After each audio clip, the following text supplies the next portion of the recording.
তোমরা দেখো এটা একটা হাই ভোল্টেজ ডিসি সোর্স, যে প্রায় 5 কিলোভোল্ট মানে 5 ইন্টু 1000 এত ভোল্টেজ ডিফারেন্স তৈরি করতে পারে এই নেগেটিভ আর পজিটিভ দুটো টার্মিনালে।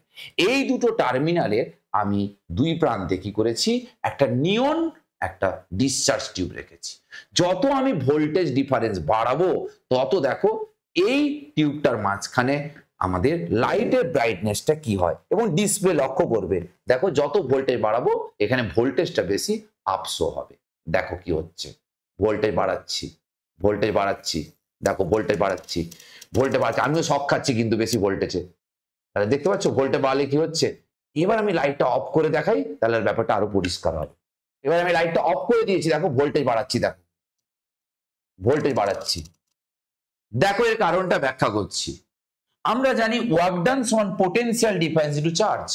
যত বেশি পোটেনশিয়াল আমি বাড়াবো ইলেকট্রোড থেকে নির্গত ইলেকট্রনের কাইনেটিক এনার্জি বেশি বাড়বে।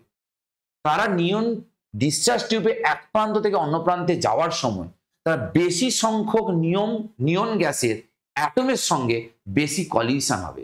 এতে বেশি সংখ্যক ইলেকট্রন তারা নিম্ন শক্তি স্তর থেকে উচ্চতর শক্তি স্তরে স্থানান্তরিত হবে। আর পুনরায় যখন উচ্চস্তর শক্তি স্তর থেকে নিম্নস্তর শক্তি স্তরে ফিরে আসবে, তারা কি করবে না বেশি পরিমাণ আলো তারা এমিট করবে। আশা করি তোমরা বুঝতে পেরেছো।